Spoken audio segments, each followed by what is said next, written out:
Hello again. Happy Memorial Day weekend.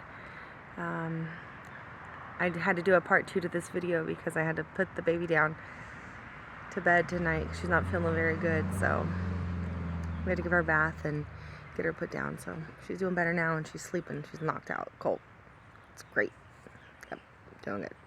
Anyhow, so I have this box here and I just planted some lettuce seeds last night and I'm trying to keep it nice and moist for now. And we'll see how long it takes them to germinate. Lettuce grows pretty quickly. Doesn't take too much, so I have high hopes for this. And I did one strip of chives in the back. So, yeah. I have a bunch of volunteer, these are hazelnut trees and some potatoes and those green stakes sticking out. Each one of those is a volunteer tomato plant. That's some soil that I need to spread out.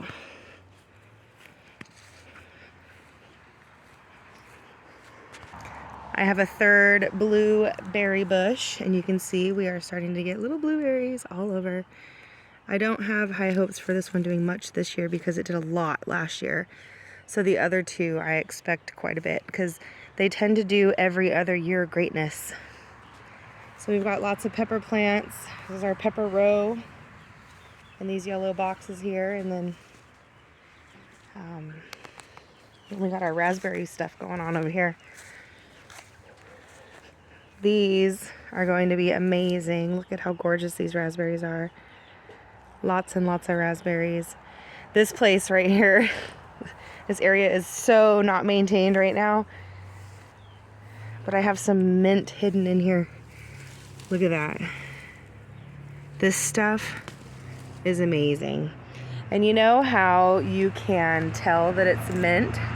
Because mint has, when you hold it in your fingers and spin it, mint actually has a square stem. So anything with a square stem is going to be in the mint family. And this stuff is so refreshing. You just take it and squeeze it and it just helps wake you up. Gives you that little boost of energy and it's just wonderful stuff. Good, good, good. Look at this potato patch. This has been here for a few years now and I think that I get these potatoes out every year, and I'm amazed. I'm amazed every time because they just keep growing back, and they come back with fierceness. And there's a couple carrots in here. Let's see if I can find it. Is this the carrot? Oh, that's the carrot. But look, it's just a little tiny thing with these huge greens. The chickens will love it. And then we have another bed here with some onions, some chard. I got some new baby chards coming in there and some new sprouts. We've got some beets hiding under here. Yummy stuff. This box is full of onions. I have these volunteer hazelnut trees because I've got hazelnut trees on the property, which are really cool. And I allowed these to grow the last couple of years in these boxes, and they have just gotten huge. I'm impressed with these. I don't know what I'm gonna do. They're gonna take over my box, and then I'm not gonna be able to grow anything in it, but maybe it'll be worth it. Because I want to be able to take some things when we move from this property with me. You know, things that I've established already. Look at this. This is wild. I don't know what it's called. But this started growing alongside my bed. I think it's great. In this bed, I put so far 2 tomato plants. These are San Marzano tomatoes, which are excellent for making sauces. They have a nice meaty texture and not a lot of seeds. So there's a lot of pulp in these tomatoes, and I expect these to get pretty big, especially in this box. This box is pretty big. I used to grow beans in here, but we'll see how the tomatoes do this year in here. This garden box, Jojo and I built this a couple years ago, so now this is our 3rd time growing in this box, and I have learned some things. I have learned not to plant spreading herbs in your garden boxes. These are more suited for either an herb box that you've created designated just for herbs, or and containers work great too, because I have thyme here, and look, this stuff is just taking over, totally just wanting to take over. And this is lemon balm. I harvest this, and I let the chickens eat this a lot. They love it. But this, look at it, self-seeds every year, and these little sprouts, I didn't plant those, which is pretty awesome for the most part, but not in my garden bed where I want to grow other things, because it's just gonna completely take over. And look, I've got more onions. These onions are just beautiful, and I'm thinking about pulling these up and dehydrating some of them because they are just gorgeous. Look at these things. These are green onions, by the way. And they're just gorgeous. They're huge. They're super thick, and they smell amazing. Fresh from the garden. You just cannot beat that. I have these volunteer tomato plants that I have put these cages around, and we'll see what they do. Right now there's a lot of clustering going on, so I considered thinning them out, but I don't know. I think I might just leave them. All these little lily pad looking leaves that you see here, those are all nasturtiums. I planted those for the first time last year, and they just come back like crazy. I am super impressed, and you can actually eat the flowers and you can eat the leaves for these nasturtiums. They taste like the leaves. They're a little bit spicy. They taste kind of like arugula. If you like arugula, you will love nasturtiums. I know it sounds weird, but there's so many different foods that we can grow, that we can eat, that we just don't know about because it's not mainstream, it's not popular. So we need to know, we need to learn these things so that we can survive and grow things and have more of a variety, and there's so much more nutrition, and I could go on and on. Here's another example of lemon balm, which I've trimmed it down, but this lemon balm traveled from over there to over here next to my oregano. And I have some volunteer lettuce that came back from last year as well. Look, another stinking hazelnut tree volunteer that I can't take it down just because it breaks my heart to take anything down that's growing. But I'm gonna have to remove it at some point into its own container. A lot of times during our videos you hear a lot of car noise because we live on a pretty busy street, and it's a pretty main street as well, so a lot of people travel down it. But this is the front yard. You can see the front porch to the house right here, but we have a fenced area going on here for the dogs, so I can just let them out and they don't have to be in the entire yard. It's kind of their contained area where they go potty. It's our way of trying to keep things organized and somewhat less chaotic. And then we have another hazelnut tree. Look at this thing. Hazelnut tree. This thing, I can't even explain to you how amazed I am. And it produces amazing nuts. I mean, I have to contend with the squirrels, and I have to get a little bit creative because they're little mischievous stinkers, and they get to them before I do. Like, they can tell exactly when they're ready, and I'm like, oh, not yet, not yet, and then they're gone. So, I don't know. I'll have to figure that one out. Anywho.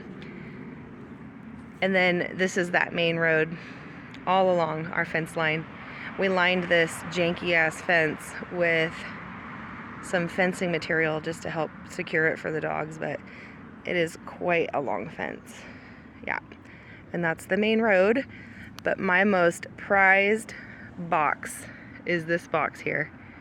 It is a pantry left over from JoJo's work, and Natalia painted it for me. It's amazing. She is my little Picasso.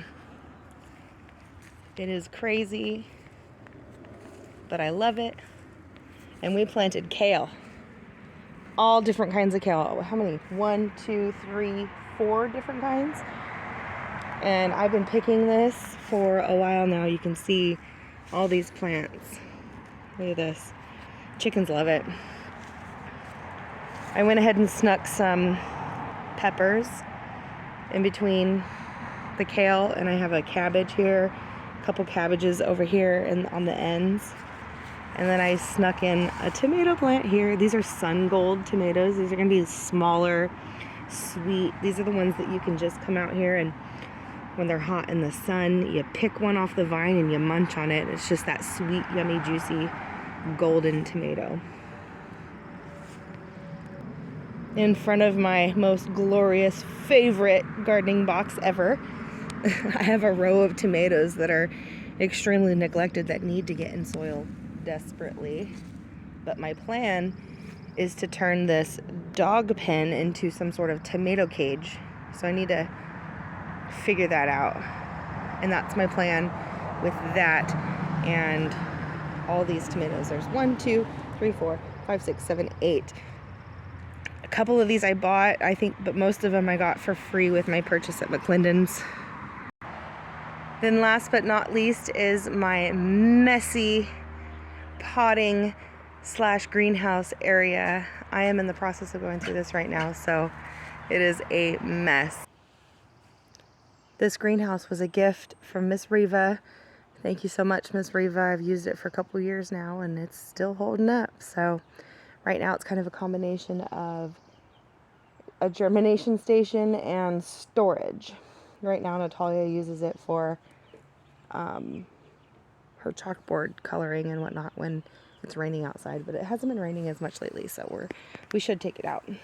But something that I'm super excited about is that I have these elderberry plants starting.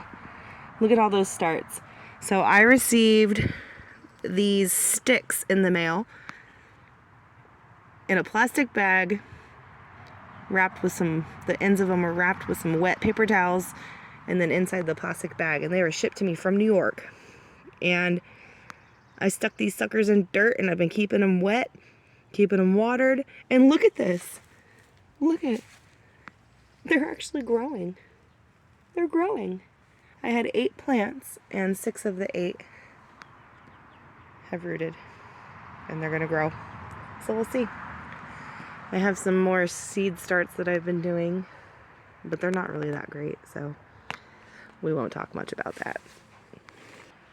Right now I'm really thinking about and planning out my next phase of concession gardening because I really want to maximize my space this year with what I'm using as far as that goes. And I want to try and concession plant as much as possible so that I can maximize our gardening season here because it's so short. So I'm taking the time to kind of go through my seed stash and see what I want to plant next. And I don't know, it's hard. You got to look at the backs and see how many days to harvest. Like this is 57 days to harvest, which isn't too bad.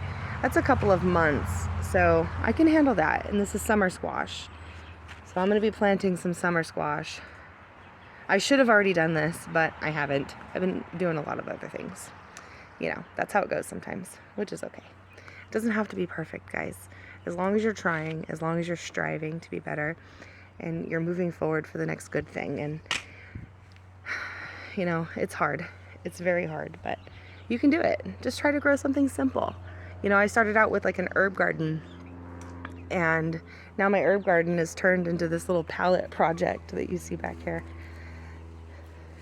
Yep, we built that palette project, and you see my parsley is out of control right now. So I'm going to try and sow in some basil and maybe some cilantro as well, which I originally planted that. I thought it was cilantro, but it's parsley. So anyhow, I make bone broth quite a bit, so it worked out because I use it a lot in my bone broth. Anyhow, thank you so much again for following along. I know these videos are kind of goofy and not the greatest, but you know, I appreciate your support. So subscribe to our channel, share these videos, you know, get us out there if you can. Okay, we appreciate you guys.